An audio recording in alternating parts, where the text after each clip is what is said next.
Welcome to episode 443 of That Triathlon Show, the podcast presented by scientifictriathlon.com. I'm your host Michael, and on today's episode I interview Dr. Ben Stephenson. Ben is a physiologist and performance planning lead for Great Britain's Paratriathlon squad. In this interview we discuss Ben's PhD research, and we go in depth into the thermoregulatory stress of racing in the heat, and into how to use heat preparation protocols to prepare for that. We also discuss the performance planning process using a case study of one of the Paralympic medalists to see how things are done in a high-performance environment like the Paratriathlon squad at Loughborough. Just really quick before we thank our sponsors, I want to mention again that registration for our 2025 training camp in Mallorca is open. This camp will take place from the 5th to the 12th of April in 2025, and you can find all of the information on scientifictriathlon.com/Mallorca or through the link in the episode description. Now, before we get into the interview, big thanks to our sponsors, Precision Fuel and Hydration. They create carbohydrate and electrolyte products that are effective, practical, and tasty.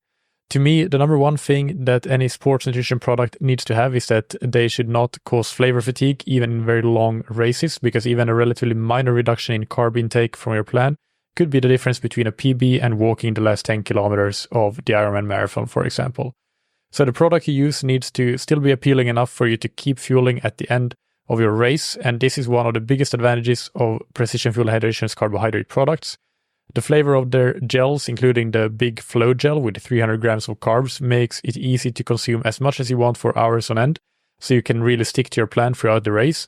And don't forget, you also have drink mixes and chews as alternative energy options, and of course electrolytes for your hydration needs. You can get a free plan for your next race with the Fuel and Hydration Planner on the Precision Fuel and Hydration website. And as a TTS listener, you can get 15% off your first order by using the code TTS24 on precisionfuelandhydration.com. And thank you to Senate. The Senate Indoor Swim Trainer is a dry-land swim bench that allows you to improve your technique, power, and swim training consistency.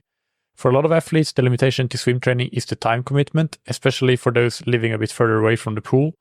If you need a 2 to 2.5 hour time window to be able to swim for 60 minutes, then it can make it very difficult to swim more than once or twice per week, as finding these kinds of time windows in a busy schedule is quite a challenge for most of us. If you are in this situation where you're restricted on how much you can swim, you can use the Senate to complement your pool swimming with quick and efficient home-based workouts that challenge the swim-specific muscles, including core strength and stability, and give yourself a chance to keep improving your swimming even when you have limited time in the water. You can try the Senate risk-free for 30 days and get 20% off your first order on senateswimtrainer.com/TTS. Now, without any further ado, here's the interview with Dr. Ben Stephenson. Welcome to the Triathlon Show, Ben. How are you doing? I'm very good, thank you, Michael. Thanks for having me on. Yeah, it's great to have you, especially after a long day driving back from the Paralympics, as you just told me. So maybe that can be a good segue into you introducing yourself a little bit more for the audience. Yeah, absolutely. So my name is Ben Stephenson. I'm currently employed by the UK Sports Institute, where I'm a physiologist and performance planning lead for British Triathlon's Paralympic programme. So as you just alluded to, my voice is a little bit hoarse after a couple of hours cheering on the guys in Paris on Monday. Yeah. So how long have you been in that role? And can you tell us a bit more about what you do in the day-to-day within it? Yeah, so I've been in my physiology role with the sport in some capacity at least for nearly 10 years now. So I first started working with the sport whilst I was doing my master's at Loughborough University in 2014. That master's led to a PhD. And PhD led to employment through UK Sports Institute. So I've maintained the physiology capacity, going back for nearly 10 years now. Whereas my performance planning lead side of that role, that's something I started at the start of 2023. So about 18 months ago now. It's a responsibility that's just evolved over time. So in that capacity, I will lead the planning and review process of athletes' annual plans, athletes' quarterly plans, and the integration of all science and medicine support around that plan. And you're based in Loughborough still at the triathlon center there. So can you tell us who are the paratriathletes that are based out of Loughborough? Yeah, so we've got probably the majority of the squad based out of Loughborough at the moment. We have Dave Ellis and his guide, Luke Pollard. We have Claire Cashmore. We have Finley Jakes, Hannah Moore. I'm hoping I don't forget a few. Alison Peasgood, Brooke, and her guide, Brooke Gillies. So I'd say probably the vast majority of the squad are based in Loughborough full time. We also have guys that visit probably on a weekly basis. So it is it's the only training centre we've got on the para side, unlike on the Olympic side where we've got Loughborough and Leeds. On the para side, British Triathlons is just based in Loughborough, whilst we only then still have a couple of athletes who are just based remote from the centre. All right. And for people that haven't been following as closely, can you tell us what results you got and how you felt about those results, whether they hit expectations or exceed expectations, or hopefully not underperform? But let's hear it. Yeah, no, it was the best. It was the best set of results we've had at Paralympic Games. So Paratriathlon only started in the Games in Rio in 2016. This is only our third Paralympics, and it's the most categories we've ever had in. Of the 12 categories in the sport, we had 11 categories in there. So it was really great to see. So we had 5 medals, 2 golds, one from Dave Ellis and his guide, Luke Pollard, who are multiple world champions who had absolutely devastating luck in Tokyo 3 years ago where their chain broke. So that was some real redemption for them. We had another gold from Megan Richter, who's an athlete who has been around the sport for a few years, has struggled a little bit with injury, but had an absolutely brilliant race to take gold in women's PTS4. So that was the first time that race had been in. So she gets to call herself the first ever medalist or first ever champion in that category. We had a silver and bronze in the women's PTS5 category. So that was from Claire Cashmore and Lauren Steadman, respectively. Lauren won in Tokyo, and Claire was third in Tokyo. So they're multiple time medalists now. And then we also had a bronze medal from Hannah Moore in the women's PTS4 category, the same as Megan Richter, who's another athlete who struggled a little bit with injury over the last couple of years. So it was great to see her put together a really strong season, or a couple of seasons now, and get some reward from that. But beyond the medalists, we also had some fantastic performances, a couple of fourth places, a couple of the guys still in the top 6. We had a few guys making their Paralympics debut, or at least Paralympics debut in the sport. So I think everyone who came home from Paris can be really proud of their results, regardless if in the top 3 or top of the podium or not. It's really positive, and really positive for LA. A lot of young athletes now who are very much on an upward trajectory for 4 years' time. Yeah, that's really excellent to hear. And from an outside perspective, it looks as though the Paratriathlon and the Paralympics in general seems to have a lot more visibility in media, at least here in Portugal. I think that it's been much more talked about, much more in the news in general, with the Paralympics going on. So that's really good. Hopefully that trend continues, and it can continue to lift the level of the sport. We'll come back a bit later to your role as a performance planning lead there and discuss what you do and get some examples and maybe even some applications for the listeners. But before that, I want to ask a bit more about your PhD research. And you told me over our email conversation that you basically had 2 strands to it. One was on thermoregulatory strain and preparation, and the other one on how changes in training load can affect the immune system. So let's perhaps start with the first one, the thermoregulatory strand of your PhD research. Can you give us an overview of that? And then we'll get into some practical applications. Yeah, for sure. So for context, I started my PhD at the end of 2015. So it was basically just before Rio. And at that point, we were already looking ahead past Rio towards Tokyo. And it really didn't take an expert to look at Tokyo and the weather that we would expect for an August Games there to realise that was going to be a real challenge when it came to the heat, and I suppose more specifically for Tokyo, the humidity.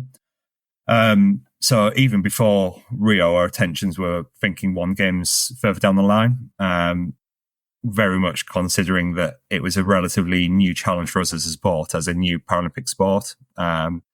So at that point, it was a case of probably really just understanding what that environment meant to us. It's been, I don't know, decades worth of research showing that actually endurance performance in a sport like triathlon, it's going to be impaired as the heat goes up. That's very basic. It's well understood. Same for humidity. Humidity goes up, all else being equal. Ability to lose heat goes down. That's not good for performance. So that was a given. But really, we needed to understand what that meant for our sport. So one of my first PhD studies was actually looking, well, what happens when we, as a sport, race in the heat? A sprint distance paratriathlon, what we're going to be doing in Tokyo, actually, what does that do? What does that look like? Let's try to profile this rather than relying on relatively sterile research in a lab setting. Let's look at what that means in races. So one of my PhD studies, we actually went out to a race in Italy that was on the calendar pretty regularly. It was in northern Italy in July, notorious for being quite hot. So race day, it was, I think, 33, 34 degrees. And we actually just got athletes to race as normal, but they raced whilst having ingested a core temperature pill. So we could see their trace of their core temperature all the way through the race, from pre-race and warm-up all the way through to swim, bike and run and afterwards. And it really first look at actually what happens to these athletes whilst they're competing in the heat. And that gives a real good profile as to what the actual challenge is, regardless of what research says of when you cycle at 60% of VO2 max for half an hour in 40 degrees. Actually, we know in paratriathlon what that looks like. So we had 28 athletes in total. It was actually an international population just to try and bump up the numbers a little bit. So of those 28 athletes, we had 22 of them reach a core temperature above 39.5 degrees. And 39.5 degrees is more often than not the cutoff point for most lab studies. So most university ethics committees will say, as soon as your participants reach 39.5 degrees, you have to terminate it. You have to get them out of the heat chamber, stop the protocol there and then. Actually, we're seeing the vast majority of athletes reach that point.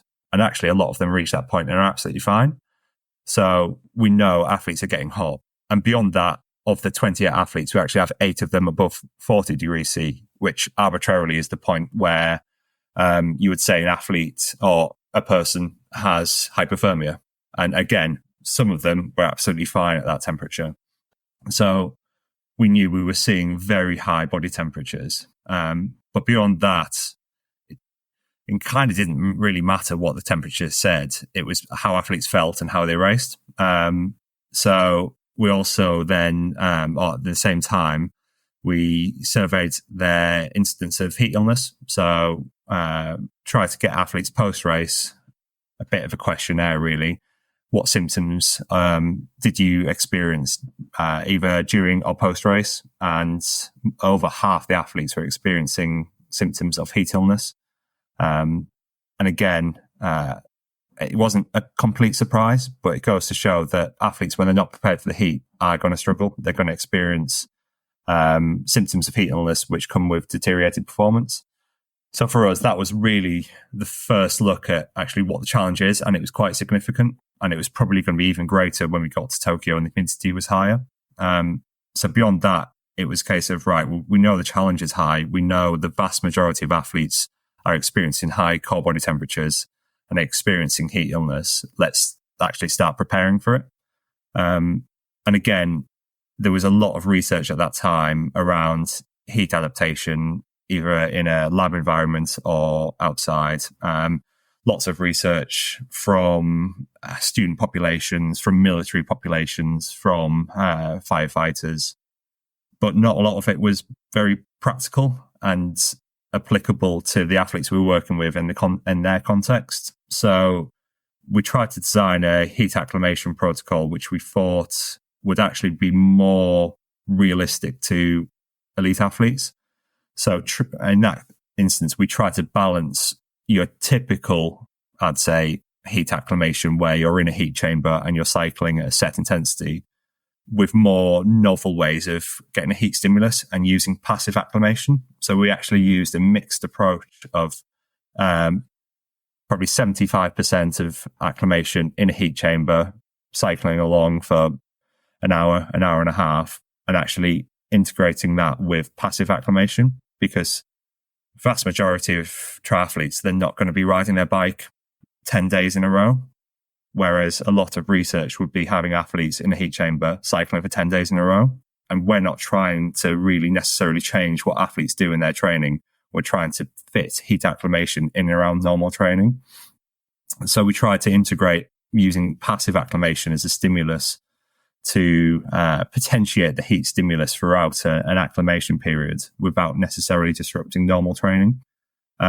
And that was really effective. And it was the first probably research at the time to show that you don't need to go down the very basic and very sterile research methods for heat acclimation. You can try and tailor it around what elite athletes actually do on a weekly basis when it comes to training.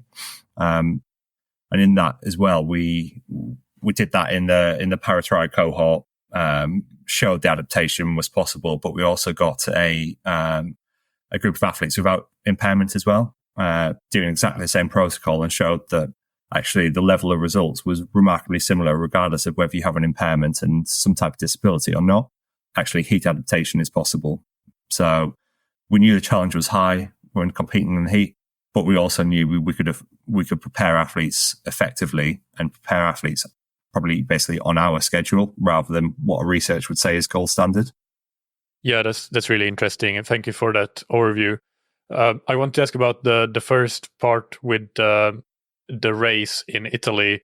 Was there any kind of correlation or any pattern as to athletes having a certain performance based on maybe not quite reaching those really high temperatures, or was it really just a matter of some athletes were able to perform despite really high core temperatures, and there wasn't any clear patterns or correlations in that way that you could see? It's probably more the latter. But from that study that we did, but also probably the years since, whether it's lab-based or whether it's in actual races, it does seem to be very individual and almost situation-specific as to what temperatures athletes can tolerate. Some of that is going to be anthropometric. Some bigger athletes, some smaller athletes, they're going to have a different temperature that they can tolerate. Some of that's probably linked to just general fatigue. The more tired you are going into either a race or a training session, probably the lower that almost tolerable temperature. The same with hydration and fueling. Almost the poorer the state that you go in, probably the lower that tolerable temperature is before performance starts to go down. But yeah, there definitely wasn't a correlation between temperature going up and performance going down. It's, I'd say, definitely individual and even beyond that, situation specific as well. Mm. And then the second part there with the heat preparation, can we go into some more detail around what that looked like? So 10 days with a mix of active heat acclimation in the heat chamber on the bike and passive heat acclimation. How were the sessions constructed when the athletes were in the heat chamber, and what was the passive heat adaptation protocol like? Yeah, so it was 8 days in total actually for that one. So we did 5 sessions in the heat chamber on the bike and 3 passive heat exposures. The active exposures on the bike, again, there's probably that's another specific example of where we took what research was saying, and gold standard in research was monitoring core temperature continuously and controlling the intensity to achieve a set core temperature, typically around 38.5 degrees. But the practicalities of that are quite tough because more often than not in research, they use rectal thermometers for controlling core body temperature. I think I would be laughed out of the lab if I got athletes or I asked athletes to do that for 8 days continuously. There isn't much appetite for that, I imagine. And the alternative then would be core temperature pills. which are remarkably expensive. They're £40-50 per use. So when you're looking at a squad of potentially 10 athletes over 8 to 10 days, it's just not feasible. So what we tried to do instead, or what we did do instead, was control intensity by using heart rate. And we said, actually, let's aim for a heart rate roughly around your LT1, your first threshold, based on a bit of pilot testing, as that's the point typically where athletes are reaching 38.5 degrees. So we used heart rate as the measure, to control the intensity, regardless of what power is. So the theory being that you control heart rate, and as you adapt, the power that you're pushing for that heart rate gradually goes up. So the stimulus stays the same, as opposed to controlling using power and heart rate going down. And that theoretically, each day the stimulus is slightly diminished as you go through an acclimation period. Let's control the relative intensity and keep that consistent, so the stimulus each day is the same. So that's what we did. I say it was in and around first threshold heart rate, slightly below. So that was for 5 sessions out of the 8, and then the passive sessions were actually just seated in the heat chamber post training, more often than not post run. So when athletes' core body temperature, skin temperature, sweat rates already high, let's put you in the heat and let's maintain that and clamp it for a period of time. I would say in hindsight, non-reflection, just seated in the heat probably isn't enough. And more often than not, now we use hot baths instead for passive acclimation. Hot baths or saunas. I think heat chamber probably isn't enough of a oppressive environment to control and to clamp core body temperature high enough. But it is still an approach we use in terms of mixing active and passive acclimation. But more often than not now, it's either sauna or hot baths as opposed to just a heat chamber. And how long would you aim to have the athletes in the sauna or in the hot bath nowadays? In and around 30 to 45 minutes. Provided they've gone in with an already elevated core body temperature. So hot baths, we aim for 40-degree water, starting at 30 minutes. If that's tolerable, probably going up to a maximum of 40 minutes. Saunas, similar duration. It is very oppressive. So that's a case of taking breaks probably every 5 to 10 minutes, coming out of the sauna for a minute or so, cooling off slightly, because trying to sit in a sauna at 80 degrees for 40 minutes is very, very tough and probably not safe. How does sauna technology play a role here? I'm thinking about things like infrared saunas. Do they do a equally good job as classical kind of electrical stove saunas or even wood fire saunas? Honestly, I couldn't tell you. I would imagine, thinking off the top of my head, as long as the air temperature is high, it's probably no different. And ultimately, it's air temperature that is that's creating the environment to then drive internal body temperature and skin temperature. So the means by which you're getting that increase in air temperature, I'm not sure, but air temperature is going to be the key. Yeah. And with the active heat sessions that you're doing on the bike, is that do you ever go beyond those sorts of like steady LT1 heart rate sessions? Do you ever do something more high intensity in the preparation, or is it always? I'd say that's definitely an area where we've evolved over time. So when we look back to when we first started implementing heat acclimation, both part of my research, but also around some of the hot races, some of the reflections were actually probably just leaving athletes a little bit flat. And there's probably a couple of reasons for that. One of them is probably just the overall fatigue that comes from doing acclimation is really high. And it does take some getting used to, and it means that you need to be extra vigilant with the basics of refueling, rehydration, just overall recovery post-session. And that's something that we potentially underestimated back 6 or 7 years ago. I think one of the considerations also is just the timing of acclimation relative to racing.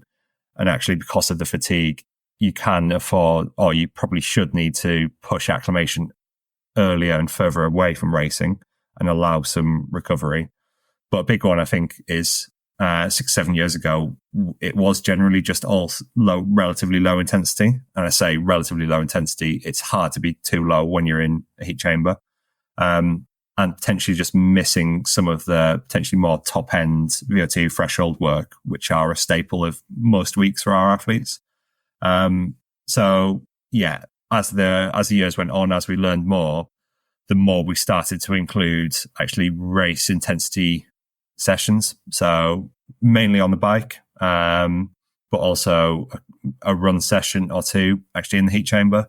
And in that situation, it's a case of probably more ignoring what temperature gets to, your internal temperature, because it will get really high. We're trying not to get too high, so we'll put fans on and trying to make it relatively tolerable. But in that case, it's getting the work done to a certain extent, but it's also perceptually understanding what it feels like to be running at race pace in the heat chamber or to be riding at race watts in the heat chamber as well. And that seems to have definitely helped when it comes to post-acclimation during races, just not feeling quite so flat. And what sort of temperature do you use in the heat chamber, or does it vary based on the predicted temperature in the goal race? The approach we generally take actually is more a temperature to invoke adaptation rather than to mimic what race temperature is going to be, because ultimately in a heat chamber we can only really control temperature and humidity. We don't have solar radiation, which you have in races outside. We don't necessarily have the airflow, which you get when you're outside, especially on the bike and you're doing 40k an hour. So generally we go for a temperature and humidity to invoke adaptation, which for us is somewhere between probably 32 and typically 36 degrees, and humidity around 70 to 80%. So generally a relatively quite high humidity, but also a decent temperature as well. But just based on the work that we've done, we know actually that high humidity can create a really oppressive environment that drives temperature up and then drives adaptation. Okay. So you use humidity as a tool to really get that core temperature up and potentially more quickly as well, and not have to spend quite as long time in the heat chamber, I guess. Yeah, for sure. So obviously for when we go back to Tokyo, humidity was going to be high. It made sense. Humidity was high in the heat chamber. Whereas for Paris just now, the humidity was never going to be that high on race day. But even when we were preparing in the heat chamber back a few months ago, we had the humidity up at 70, 80% because we knew that would make the individual heat acclimation sessions harder. It would drive core temperature up quicker. And it would mean that we could get an adaptation probably for a lower external workload as well, regardless of what then Paris looked like. Yeah. And have you used any of the home-based paint suit style protocols, potentially if athletes are away on training camp or they can't get into the heat chamber for whatever reason? Is that something that you've done much of? Yeah, we have. I would say that the paint suits, sauna suits, they work better for probably turbo-based riding. I think it is still pretty tough to get a decent heat stimulus when running outside, unless it's also really hot outside. But the one area more on the sort of DIY end of the spectrum that we have used, probably going back since pre-Tokyo now, is like plastic greenhouses. So greenhouses that you'd put up at the bottom of your garden for growing tomatoes. Actually, some of them can be a really good size to fit a turbo and a bike in. So athletes who don't have access to a heat chamber for whatever reason will be setting up plastic greenhouses in their turbo room, in their kitchen, wherever they might have probably 2 meters by 1.5 meter space. And because of the nature of them, they only take a relatively cheap heater, a 20 pound heater you could get on Amazon, and you've got your own little heat chamber. And they work really, really well. So that's something that we've used over the last couple of years for athletes who don't have access to a heat chamber, for athletes who might be abroad. We had an athlete who was based out on the Canary Islands before Tokyo. And she had one of those little plastic greenhouses, plastic heat chamber, basically, set it up outside on a balcony with a little heater in there. Yeah, that's a really interesting solution. Sounds really practical, and I love those sorts of creative solutions to be able to do things without access to all of the resources that a high performance center has. So that's really cool. Thank you for sharing that. I guess we could talk forever about heat acclimation, but we have some other topics to get to as well. So maybe we should leave it there. Is there something else that you think is important to mention, or some takeaways from this topic before we move on to the next one? I think the takeaway is heat adaptation works for everyone. There isn't an athlete I've met yet who doesn't adapt to the heat. It might take a little bit more, a little bit less for some people. And generally, the more heat work you do, the quicker you adapt. But everyone will adapt to the heat, and everyone will therefore benefit from doing heat preparation if they are racing in the heat. Yeah, so speaking of that, how long it might take, that reminds me that I did have one other question I wanted to ask, which was around the timing of when you do this preparation. So if we take the Paralympics as an example, when would be the ideal, when did the athletes do the heat preparation, and how much did they do in the maintenance period? How long was the maintenance period? If you can give an overview of that, basically. Yeah, so basically for both Tokyo and Paris this summer, we took a very, very similar approach. So we did the bulk of our heat acclimation probably about 2 months before the actual race. And I say the bulk of that acclimation, that was a 2-week block where athletes would have been in the heat chamber or done about 10 heat sessions in that 2-week period. So that's quite an intense little block, and there is fatigue that sets in that second week and off the back of that second week. But by the end of that block, when you're potentially then 6 weeks out from competition, we then go into a period of heat maintenance. And this is something, again, over the last few years, something that we've learned a lot more about. And in that period, athletes were probably only doing 2 sessions a week for about 4 weeks. Because once adaptation is achieved and once you've done a very thorough initial block, which we had, it's actually relatively easy to maintain that heat acclimation status. So as opposed to needing to do potentially 5 sessions a week to get there, actually maintaining it probably only takes 2 sessions a week, which is a lot more manageable. It allows a lot more recovery and athletes to freshen up during that period. So then from 6 weeks out to 2 weeks out, that's what it looked like for our guys, was infrequent sessions in that period. And then from 2 weeks out, we then travel to our holding camp anyway. So before Tokyo, we were in a place called Miyazaki, which was in the southwest of Japan. So we were then exposed to training outside in the heat and humidity anyway, every day, every session, to maintain that heat status. And the same for Paris. We were in a place called Loughborough, which again, actually in the southwest of France this time, just outside Bordeaux. And again, high temperatures every day outside. So maintaining that heat stimulus. And instead of being acclimation in a lab setting, it's then acclimatization outside. Yeah, no, that's perfect. Thank you for that. So let's move on to the second topic, the second strand of your PhD work. So this one was about how chronic and acute changes in training load might affect the immune response of an athlete. So can you give us an overview of that?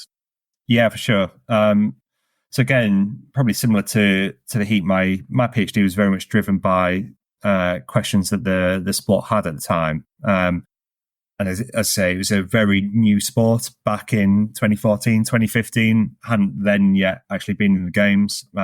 So there was just a general lot of learning from coaches, from athletes, from the world-class program. And one of the questions that seemed to have was actually a lot of our athletes seem to be coming down with illnesses around big periods of training, around big training blocks, training camps as well. They're going away for a couple of weeks to Lanzarote, for argument's sake, and coming back and they're ill. So it defeats the object of said training camp. So really, it was a bit of a question in my PhD as to what is happening here, and what can we learn, where can we improve. So one of my studies was around monitoring an antibody in the saliva. So basically, our first line of defense of the immune system is in our saliva and in our mucosa. An antibody called salivary immunoglobulin A, IgA for short. So that's an antibody that had been measured in a few other studies in the sports setting, sometimes in team sports, a few individual Olympic sports as well, as a marker of immune health, basically. And there was some evidence in other sports that actually, as training load goes up, IgA goes down, and the athletes are immunosuppressed and therefore likely to be picking up illnesses. So we decided to run a longitudinal study. So over the course of a 9-month period from the winter period all the way through to basically middle of the season, looking at weekly IgA concentration and how that then related to illness instance, but also what the effect potentially of training load was.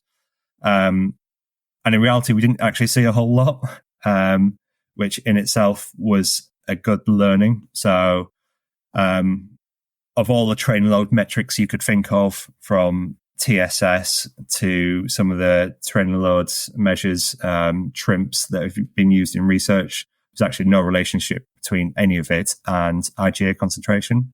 So it was really hard to say actually training load goes up, IgA, and therefore immune system ability, for want of a better term, goes down. So there's no real relationship there. And equally, there's no real relationship between IgA and illness as well, even though we were seeing quite frequent illnesses over that 9-month period. There was actually no relationship to IgA. So that in itself. Sorry to cut you off there, but those illnesses were also not related to the changes in training load with the metrics you used. No, nothing we could see there either. So in reality, it felt like a little bit of a wasted study and a wasted period of time, but it still taught us something. It taught us that something like IgA, as much as the theory might be there, the practicalities of using it probably meant it wasn't a good monitoring tool. The level of variation with salivary biomarkers is really, really high. So measuring it in a sport setting at a squad level of 10 athletes or so meant that the noise is really, really high. And it really, the analysis techniques that we used were gold standard. They were lab-based. They weren't on-the-spot results. So the results, the samples were frozen and then analysed in batch, which meant that there wasn't a live readout either. So there wasn't a dribble into a pot, here's your result, actually immune system is low, let's back off training. So it was probably, again, more just added to the collection of areas of, actually, although science and research says this is gold standard, the practicalities of an elite sports setting mean it just doesn't work. But But actually, one of the more impactful areas was, as part of that, we just got athletes to arbitrarily say, do they feel better than normal, or worse than normal on a regular basis? And actually, there was probably more power and more predictive ability on how athletes felt and where illnesses might come in based on athlete subjective feedback on a very, very basic scale, as opposed to a relatively expensive and complicated biomarker in the saliva, which was then frozen and then analysed in batch months later. Actually, simplicity was definitely better in that scenario, regardless of what supposed gold standard might be. Yeah, that's super interesting. It's a bit tangential to that. I would say I used to, in my coaching practice, ask athletes to measure morning HRV and resting heart rate, and in order to possibly be able to see if they were getting ill and things like that. But then I found that it's really shaky whether there's any kind of correlation. And actually, I feel like in many cases, the act of measuring means that the athlete doesn't ask themselves, how am I feeling? So they might actually reduce the chances of detecting that they're coming down with something because of that, I guess, implicit certainty or sense of predictability that the measurement and the data gives. So it's not quite the same as the saliva measurement, but in a similar vein, it's just quite useful to remember just how powerful just tuning into your body still can be in order to, I guess, predict these sorts of things.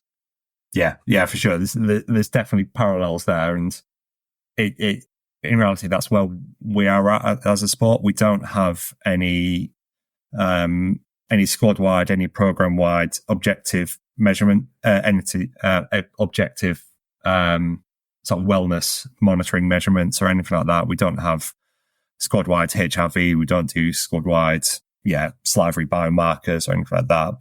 But what we do have is some really great coaches who check in with their athletes every day and can actually ask athletes, how do you feel? And therefore make decisions based on that, regardless of, something an app might say, something that, your saliva might say, blood sample might say. Actually, just really powerful coaching conversations, so much more effective.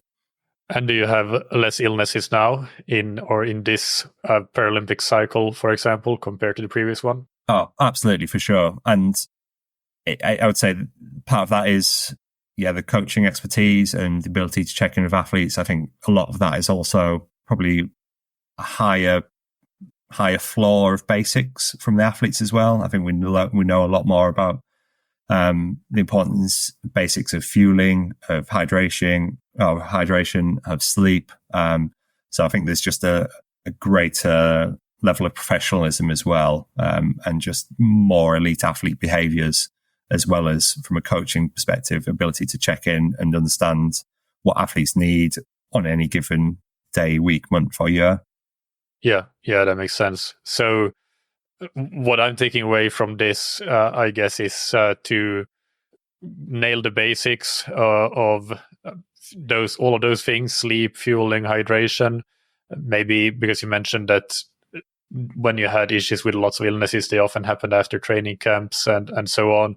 That's something that I've definitely noticed, that not so much training camps necessarily, but races, when traveling back home after a race, giving it an extra day or two before jumping into full-on training seems to help in reduce the risk of illness quite a lot. So those are some practical takeaways for me. Do you have any other practical takeaways for athletes listening to this for how to potentially reduce the risk of illness? I really like the post-race and the travel one as well. That's, again, something which we've improved a lot over the last couple of years. I think we had a very, very real example around COVID.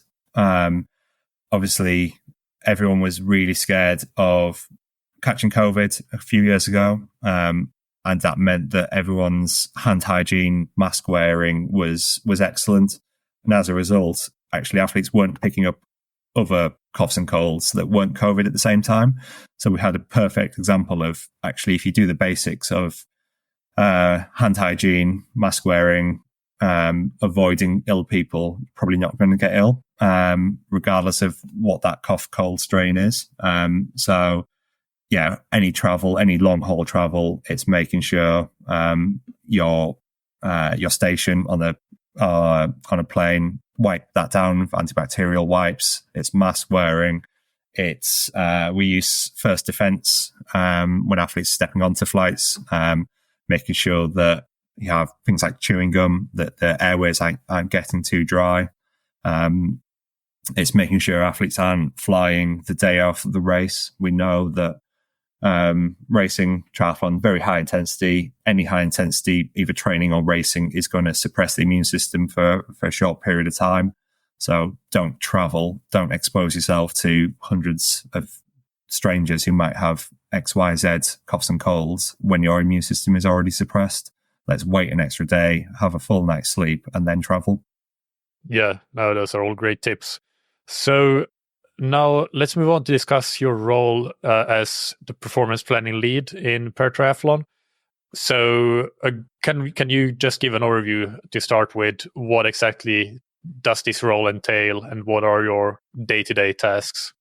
Yeah, so within the UK Sports Institute, every sport will have someone who's leading on basically performance planning, integration of athlete plans, and reviewing athlete plans, the integration of science and medicine support around it. Sometimes that's potentially more on the coaching domain. Sometimes that's head of performance support or performance support leads within different sports. Within our Paralympic program, that's me. In reality, what that means is working very closely with the coaches that we have, understanding what they and what the athletes need from a science and medicine perspective,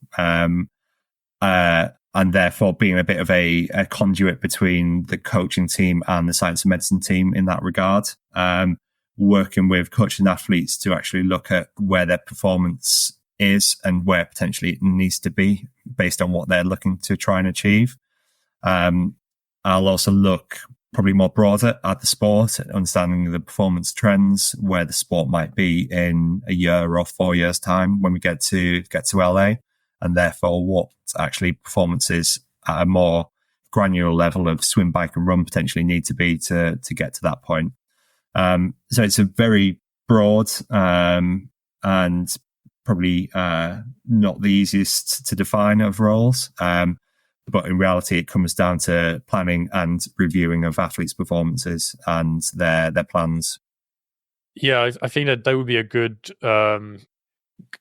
example how that particular aspect of the role, in terms of analyzing the benchmarks that they need to achieve a certain performance, and how basically how you work from that and how you help the coaches. So do you have a case study or an example that you could use, where basically explaining a little bit of everything that was done over a period of time, whether that be a season or a Paralympic cycle, and your role within that athlete and what they did in that cycle or that period of time?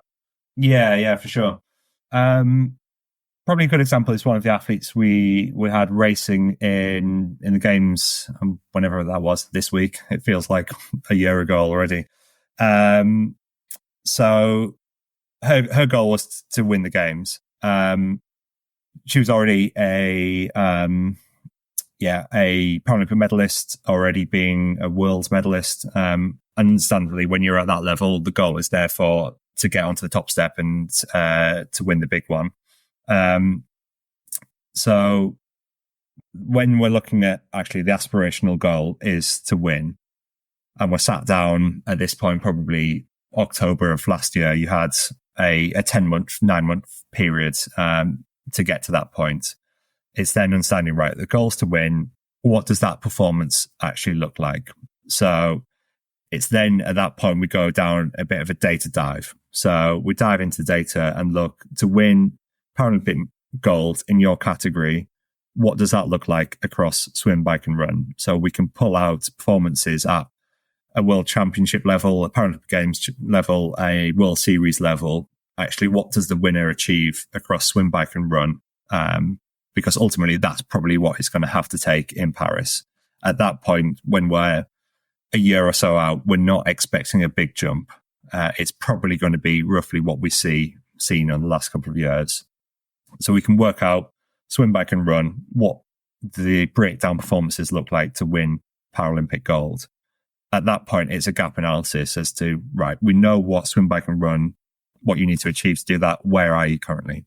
So for this specific athlete, she was already basically doing what she needed to do from a swim perspective. So swim was there. There was no gap. That's maintained where we're currently at from a swim perspective. However, there was a gap from a bike and run perspective.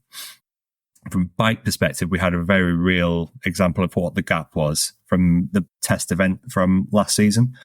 So the athlete in question was second in that race. The athlete who won was realistically the athlete who was potentially probably going to win in Paris. And there was a gap on the bike. So at that point, we knew, right, there's a gap of, I can't remember how much time there was in the on the bike at test event.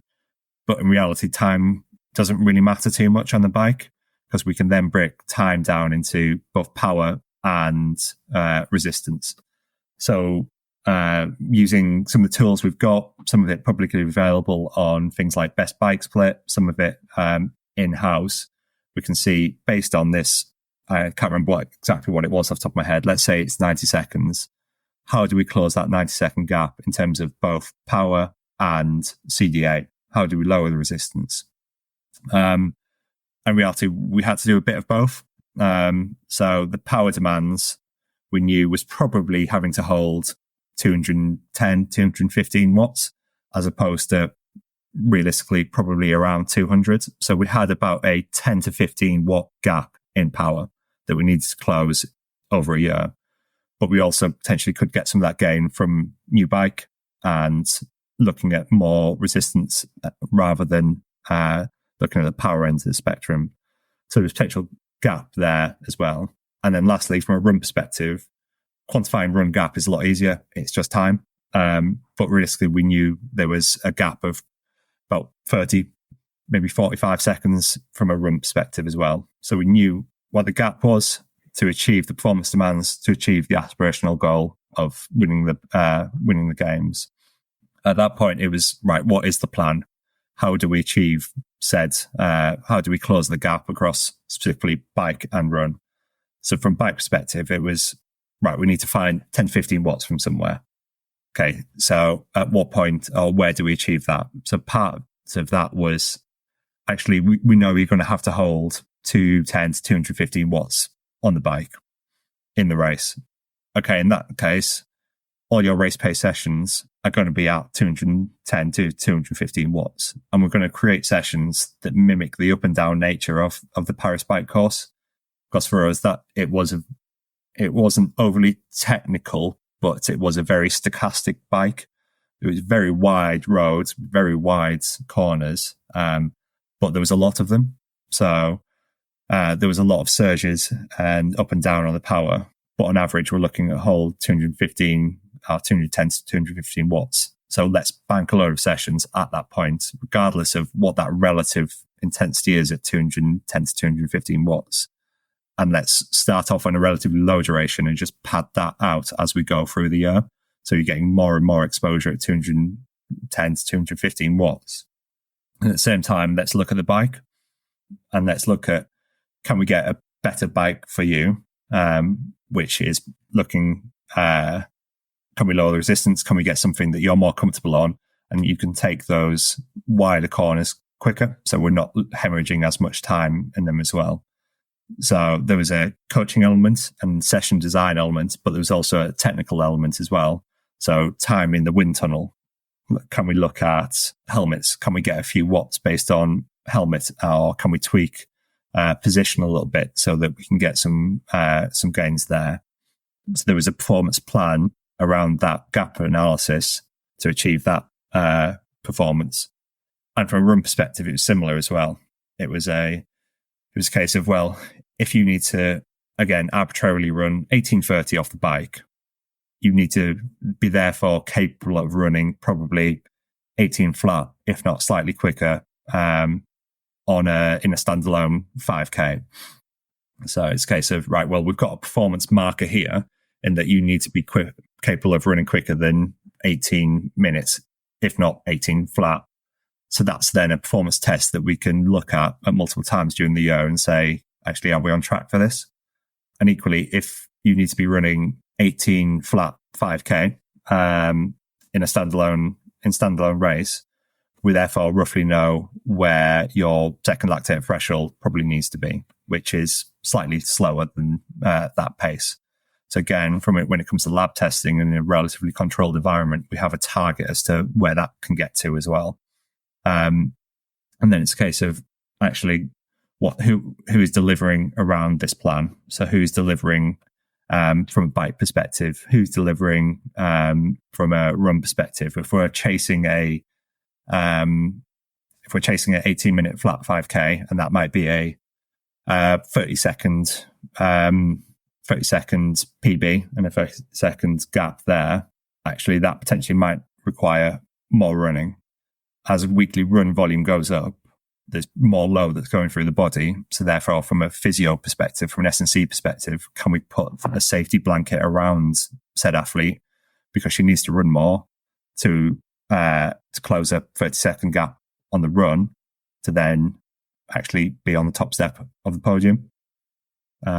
So that's a very convoluted example of actually breaking it down from the performance and the aspirational goal of winning a Paralympic gold, but all the different areas that need to integrate and need support around it to close that gap.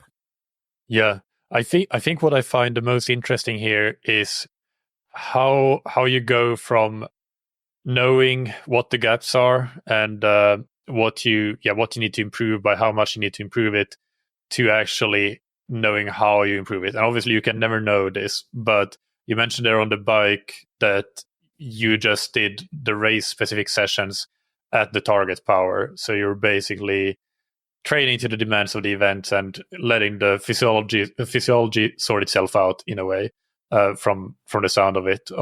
On the run, was that also the approach, that you trained a lot at that target 18-minute 5K pace for a flat standalone 5K, or did you do something else from a run perspective? And can you also just discuss the pros and cons of like using that approach that you talked about on the bike versus maybe trying to go in with a magnifying glass into the physiology and trying to find where the physiological weakness is, but then perhaps moving further away from what you actually need to do where the rubber meets the road? Yeah. So interesting, we actually did something different on the run, and it was more along the lines of training to your physiology, for want of a better term, rather than training to performance demands. And there's probably a couple of reasons for that. One was, the athlete's overall run history wasn't too great, so she didn't have a huge history and huge bank of training volume for a run perspective. So it felt like there was probably more of a risk of reaching and running at the quicker speeds at the race demands rather than accumulating training volume. So risking probably more injury potentially. And again, this is very subjective, by running at faster speeds than potentially in some ways the physiology would permit. So that was probably one of the reasons. Second one was probably the athlete's physiology in the first place, where she is more of a sprint type athlete in the grand scheme of paratriathlon anyway. Hasn't really struggled with top end work, VO2, but potentially has more of a deficit when it comes to aerobic base from an LT1 perspective. So it was probably more training a relative weakness from a run perspective rather than making a strength a superpower. So it was trying to push up a base and trying to close a gap rather than make what is already pretty strong even stronger. Yeah. And did you then do periodical testing to see how she was tracking on the bike and the run? Yeah, for sure. And the reality is that's something that we do across the board. And I think there's a whole lot of value in that for every athlete, because it can provide regular feedback and a regular basis for review, potentially, to see how athletes are tracking across swim, bike and run. So 3 or 4 times a year, we will get athletes in the lab. We'll do relatively standard maximal testing for first threshold, second threshold, VO2 max, etc., as means to see, are we tracking to where we need to be? And if we're not, do we need to change anything? So from a run perspective, and that's relatively easy. We know roughly what second threshold you need to achieve a 80-minute flat 5K. So therefore, how are we tracking towards that over the year? And same for a bike. Actually, if we're looking to hold 210 to 215 watts in a race, we know second threshold needs to be at least that, if not slightly higher as well. So we've got a good basis to say, are you on track for the performances that you're aiming for? Did you do any other maximal testing other than the actual degraded exercise test to establish VO2 max? Did you do something like time trials over certain distances or durations, or was it just the lab based max that you did to establish VO2 max? Yeah, no, just lab based for VO2 max. We do time trials more in a swim perspective, but in terms of actually a VO2 max measure, just lab based. Yeah, how reliable do you find the correlation between, let's say, finding a certain LT2 on the run and then extrapolating that to a 5K pace? Basically, how repeatable do you think that is? Because one could argue, like devil's advocate, that you might test one day and your LT2 might be, let's say, 350 and per kilometer, and the next day it's 340 or 335, even based on what is going on, what you've eaten, and a number of things. Whereas a pure time trial is a bit more reliable in a way, or less uncertain, less variability in the data. Yeah. I don't think there's never a perfect test. And I'd say, definitely when we're looking at sort of like correlation between LT2 pace and say 5 or 10K pace, even, it's not 1-to-1 and it's never 100% accurate. In reality, it's a guide. And I would say from a lab profiling perspective, you can have a lot more certainty in the results. Like the more tests you have on an athlete, you get to understand what is a real result and what is potentially a little bit off and potentially one to disregard.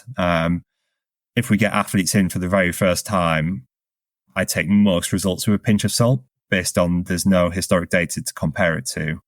Whereas some of our athletes who are in the lab 3, 4, 5 times a year for the last however many years actually have a reasonable degree of certainty as to what the results are and have some confidence in this is real, this is potentially a little bit off. Whereas athletes who are relatively new or we see more infrequently, I think it's always a huge caveat as to this is the result, but it could be swayed one way or the other. Yeah, that makes sense. And when you have athletes that you have lots of data on, you can also see that maybe they perform very consistently in racing or a season, and then the lab tests you've done that same season can basically determine the coefficient of variation in the actual testing for that athlete. So then you know roughly plus minus what that means when you do a future test. And you mentioned already one of the things that you're doing as well is looking at the trends in the sport, how things are changing, how things are leveling up, I guess, mostly. So can you talk about how did things change between the previous Paralympic cycle and Paris, so between Tokyo and Paris, and also forecasting a little bit, what do you think is going to happen leading into LA?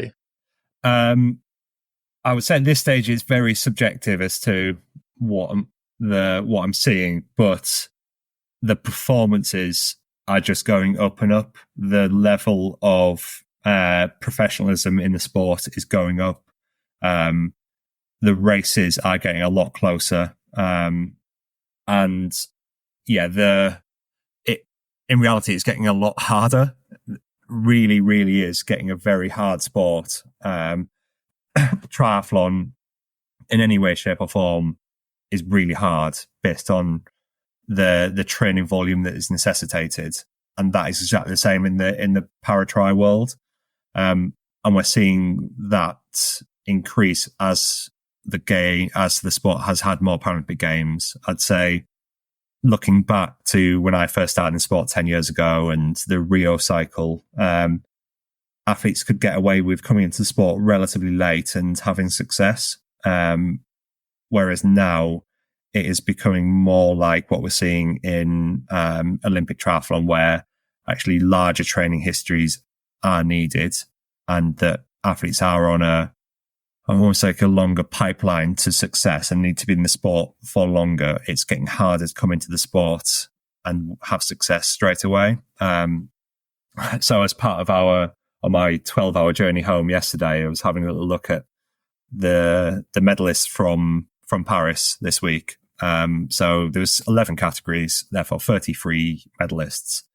Of those 33 medalists, 30 of them were in the top 5 at last year's World Champs. So only 3 of them have come in some ways out of the blue. Now, of those 3, 2 of them didn't even race World Championships for some reason, probably injury. So in reality, we're seeing serial winners as opposed to athletes coming in with a naive training history and having success straight away. I just don't think that can be afforded anymore. And I think the technical aspects of the sport are getting to a higher standard. If we look at the quality of some of the bikes that we saw in Paris this week, it is really high. There's a lot more nations who are having bespoke tri-suits, having sleeved tri-suits. The level of innovation is going up. So it's very much on a very steep trajectory to a very high professional level, and that will absolutely continue through to LA. I have no doubt about it that it'll get higher standards. Yeah, no, that's fascinating as well with the equipment side of things. Big in some of the categories, especially where you really need some special engineering to potentially optimize each individual bike for the athlete. And I guess this is one of the challenges for the sport, is that it can potentially be more resource intensive than Olympic triathlon for that reason. Also with things like having guides for the PTVI category and so on. So it might be a little bit of a bigger difference between the haves and the have-nots in a way. But that's I guess something for World Triathlon to think about, and I guess they are usually trying to have different programs and projects in place to support developing nations, which is a good thing. But as an engineer myself, my background is in engineering, I find it fascinating that potentially like hiring an engineer to custom build bikes for the paratriathletes and optimizing them completely for each individual's unique needs in a way that you wouldn't need to do in Olympic triathlon. But let's finish off with a few assorted questions, let's say. I'll skip a few of them because we are already quite far into this interview, but I want to ask if you could wish for 3 topics or research questions that you could fund with unlimited resources. Which topics or research questions would you like to see answered or investigated at least? That is a very good question. There's one that's definitely in my mind is around training duration and the balance of training duration, training intensity for basically aerobic sessions, swim, bike and run. What is the balance? And almost can we get to a point where we understand for a 3-hour ride, it should be X relative intensity, say relative to your first threshold. Whereas for a 4-hour ride, it needs to be Y intensity. So basically just understanding the balance between training duration and training intensity, but from an aerobic perspective, because logically we say, actually, the longer the ride, let's say, because that's probably the one we see the most variance, the longer the ride, the lower the relative intensity.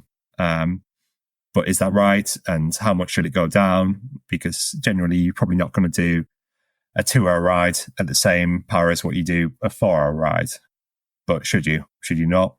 Is that balance right? And actually, what is the power of a 4-hour ride versus a 2-hour ride anyway? How much are we getting from that second 2 hours? Is it linear and that actually it's going up, or is it exponential? So really, for me, it's a very loose area of training duration and training duration during aerobic sessions. Yeah, that is such a good question. I love that. I think I would pick that one too. And also because especially when it comes to elite athletes, in a 5-zone system, the zone 1 and zone 2 is huge, whereas zone 3, zone 4, and zone 5 are relatively much smaller. But where we have the most information is really kind of LT2 and between LT2 and VO2 max. That's where we know the most, and it's not that big of a range in terms of intensity for elite athletes, especially compared to the huge range of intensity and also where the time is spent and the energy is spent in a training program. So that would be my pick as well. Yeah, I think you're right. The zone 1 to 2 is huge. In reality, like athletes' efficiencies and economies aren't that much better in elite athletes. So therefore the energy demand, even at 90% of first threshold, is still really bloody high. If you're pushing 300 watts, that's still 300 watts of calories you need to put in, regardless of if that's below first threshold or not. So yeah, it becomes really hard to fuel the demands when you get fitter, because like I said, everyone is limited when it comes to either their economy or their efficiency. So it is definitely a challenge when it comes to elite athletes. Yeah. Do you have 2 others, or is that the big one? That's definitely the big one. I would say one that's potentially linked to that is, are there strategies we can employ that might almost circumnavigate or expedite the adaptation we get from that type of, say, 4-hour ride? So the one that I'm potentially thinking of is something like blood flow restriction. So actually, can that be used as a means for adaptation at the aerobic end of the spectrum? So potentially one of the mechanisms for adaptation from high training volumes and your long rides, your long runs, is just the repeated shear stress of the blood vessels from your heart pumping at, 120 minutes for 4 hours. So actually there's a lot of stress that's going through the blood vessels and their walls. They stretch, and that's a stimulus for actually the generation of new capillaries, new blood vessels around muscles. Basically open up more road networks for the traffic that's coming through. But actually, is there a way we can get that adaptation without having to be on your bike for 4 hours and for fueling 4 hours worth of riding? So actually something like intermittent blood flow restriction during aerobic, either cycling or running, is that a stimulus, or is that a sufficient stimulus for that blood vessel stress and the shear stress that goes through the capillaries? So intermittent occlusion and reperfusion. So if we can occlude blood vessels for a short period of time, release any occlusion, there's a big blood pressure almost spike and push through the capillaries, through the blood vessels. Does that get the same level of stress and stretch as 4 hours worth of 120 beats per minute? So that's something we're kind of looking at and kind of playing around with. But if someone could answer that and provide a bit more certainty, that would be ideal. Yeah. And do you have a third one? Third one, I'm always going to try and sneak a heat-related one in there because that's definitely the area that I've spent the most time in. It's probably extrapolating, expanding on some of the stuff we already know as to like what actually is the minimum effective stimulus to hold on to heat adaptation. We think 2 sessions a week is enough. Can we get away with even less? Can 1 session a week be enough? Can 1 session every 2 weeks be enough? We don't really want to risk it and it not work. So trying to get some idea as to almost the minimum effective stimulus for holding on to heat adaptation, and equally for how long as well. We think we can get away with 4 weeks. Actually, can we get away with 6 weeks, 8 weeks, even longer, and move that heat acclimation even further away from competition?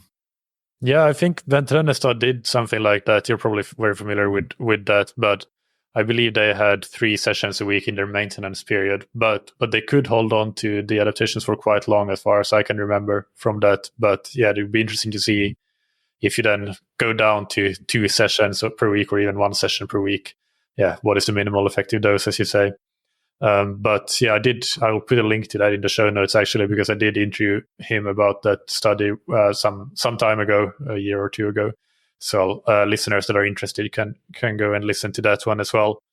And then the next question that I want to ask is, what is something that you've changed your mind about in training or performance or physiology, or simply something that you approach differently now than you used to?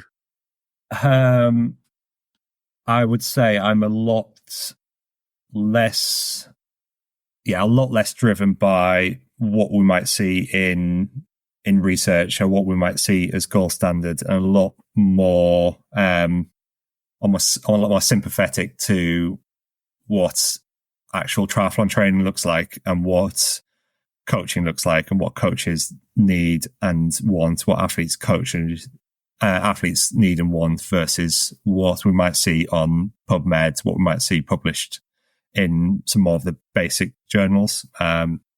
So if we take, something like a taper as example, the research will say a reduction in training volume of 60% over 2 weeks. It could be mono-exponential, it could be stepwise, whatever it might be. And it's a maintenance of training intensity, when actually we look at what that means in a sport like triathlon. It's actually, well, where does that fit when you're traveling, halfway around the world to a Yokohama World Series on a Monday, and you're landing Tuesday morning and you don't have access to most of the training facilities?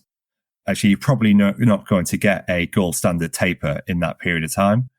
And you're then racing at 5 o'clock in the morning, for argument's sake. So actually, how can we work in the context of what the sport is, regardless of what a gold standard taper looks like? What does it look like when you're considering the demands of the sport, the logistics, and almost athlete perception and the sports culture as well? Like triathlon is a culture of high training volume and independence and the love of training. Actually, you don't really want to take that away from someone for a gold standard, so to speak, taper. So that's probably an example. Or something like warm up as well. Gold standard would say, 5-6 minutes worth of work above your LT2 or above critical power, finishing 20 minutes before the start of the race. Whereas the practicalities of that, when you're putting a wetsuit on, you need to go to the toilet, you need to then go to lineups, you need to potentially do some pre-pull work. Actually, you're not going to get a gold standard in that scenario as well. So a lot more sympathetic to what the demands of the sport are, what the perceptions of the coaches and the athletes are, versus potentially, again, what research might say is the best. Yeah, that's a great answer. And you also answered one of the questions that I skipped there, which was about discussing the balance between using science to inform practices and I guess, breaking new ground and being ahead of science and using the demands of the sport. So two birds with one stone there. And what is the best or most influential book that you have read? I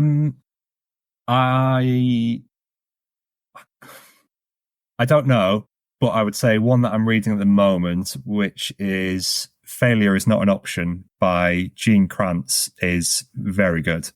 And I think there's definitely a lot of take homes for our world in sport. So Gene Kranz was a flight director in NASA during the moon landing period, during Gemini, Mercury, and Apollo. So he was one of the flight directors for the first moon landings, and it's basically his memoirs almost from his time working in NASA in the 1960s into the 70s, and it really talks through the decision-making process during flights, the planning that goes into it, most importantly, everyone understanding their role, the level of communication that is needed in a team operating at such a high level with, back then, relatively limited technology, but very, very high stakes. So that at the moment is a very good read. And like I said, definitely some parallels we can take home to high performing teams on the need for clear communication, clear planning, a lot of what if scenario planning and forecasting, and the power of very good reviews and the post-mortem process. Yeah, that is super interesting and sounds very relevant for any performance environment. And to finish off, can you give 3 tips to amateur endurance athletes that want to improve their performance? I would say understand the performances that you're aiming for. So have yourself a goal and really spend time in understanding what the performance needs to be to achieve said goal. So regardless of whether that goal is Kona or if it's Cardiff, understand what you need to achieve from a swim, bike and run perspective and really start putting the plan around that. So once you have the understanding of the performance that's required, whether it's in that race or whether it's the qualification to get to that race, you can really start pull together a bit of a gap analysis to where you are now versus where you need to be, and therefore what support is needed and what strategies you might need to close the gap. Second one would be to do the basics and do the basics right. Doing the basics of fueling the demands of training, rehydrating, of having adequate sleep. So you're 7, at least, if not 8 hours of sleep every night. Once they're in place, and you're avoiding things like coughs and colds, you're avoiding any undue risk that might be a knock to training. Everything else becomes significantly easier. That's like we said it to athletes, like their best ability is availability. If you can be available to train by doing the basics, you're definitely on the road to success. And the last one would be probably just find something you enjoy. In a sport like triathlon, endurance sport, there's a lot of time that goes into it, and a lot of hard work, a lot of financial commitment at times. So it's finding what you enjoy, because once the enjoyment is there, the motivation to do everything you need to do, and sometimes it can be a struggle. We see it even at the elite end of the spectrum. It can be really hard to train, but doing it because they enjoy it. So find something you enjoy and go with that, because once that's there, be easy to get yourself out of bed at 5 a.m. in the morning for a fresh old swim session. Yeah, those are all great tips. And I guess the final question then is, are you anywhere where people can follow you, social media or ResearchGate, anything like that? Yes. Yeah, I'm on ResearchGate. I'm on Twitter. They're probably the best avenues. I can't say I'm the most active, but there'll be the odd thing or two. So search Ben Stephenson. My mug will come up somewhere. Perfect. Thank you so much, Ben, for sharing all of this. It was a pleasure to talk to you, and hope to do it again another time. Thanks, Michael. It's been a pleasure. I hope that you enjoyed that interview. As always, you can find the show notes on scientifictriathlon.com with plenty of links, including links to Ben's research articles that we discussed today, as well as some related episodes. For example, the interview that I did with Ben Trennestad, and also an interview that I did with Bex Mills, where we talked a lot about paratriathlon in general, because Bex used to be the head paratriathlon coach at Loughborough. I have some personal takeaways from this interview, and the main part that I think is very relevant for a lot of people listening is the heat preparation, because lots of races are quite hot these days. So heat prep is no longer just an option, but a must in many cases if you want to perform well. So the things that I like to highlight from this heat prep conversation include, first of all, the fact that you can use a mix of active and passive heat preparation to be able to fit the heat preparation into your training schedule rather than fit your training schedule into a heat preparation protocol. This is really good thinking in my opinion, and I think that that's something that I would recommend. Number 2 is the timing of the heat preparation. So being okay with doing the main heat preparation block quite far ahead of your goal race and then using maintenance sessions to maintain these adaptations. This, as we discussed in the interview, is supported by some studies conducted by Dr. Ben Trennestad. And as I said, this episode is linked to in the episode description. But in the applied context here, Ben talked about how they are kind of getting away with doing 2 maintenance sessions per week. And that seems very promising. And I have to say that for me, this is something new, doing the main block of heat prep that early, that far in advance. And it is really interesting and definitely something that I'll look into a bit more and experiment with. I think that is a fascinating discussion in general around the best timing of heat preparation. And the third point here, third takeaway, is around the DIY heat preparation using a plastic greenhouse and a heater to simulate a heat chamber. This sounds quite next level compared to the paint suit protocol that I have used and have coached athletes to use, but I think that it makes a lot of sense. It sounds like it's probably a bit more painful, but probably also a bit more effective. Now, before we finish this episode, I want to once again remind you and perhaps inform you, if you didn't listen to the previous episode where I first announced it, that our Mallorca training camp will be back between the 5th and the 12th of April in 2025. The camp consists of 7 nights with 6 full days of training, and the days around that being check-in and check-out days at the hotel. We're based in Alcudia by the sea and close to the gorgeous Tramontana Mountains in Mallorca, a UNESCO World Heritage for those interested. The prices are from €910 per person, and this includes the 7 nights at a very nice resort hotel. It also includes breakfast and dinner every day, access to the hotel spa every day, access to all the training facilities, and of course all of the training and coaching over the course of the camp. And I think especially for self-coached athletes, it's just a really good opportunity to interact with coaches, so with me and the other scientific triathlon coaches, and get tips and advice that you can use way beyond the camp when you get back home to your own training. You can take learnings with you from discussions that you've had out on the bike or at dinner or wherever it might be. There's lots of opportunity to interact with coaches. So this is a positive aspect of the camp that I want to emphasize. We had a full camp last year, and we unfortunately had to turn people away at the end. So please register sooner rather than later.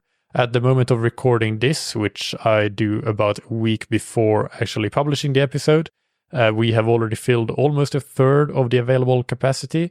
So it's not a rush yet, but you also don't want to wait for too long. You can get a full refund until the end of January if you have to cancel later on. So that's always a good option as well.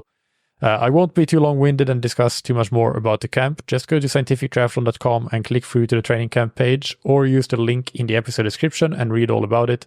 And then you can email me with any questions you might have, or you can simply go ahead and register through the form on the camp page, and then I will contact you with the next steps from there.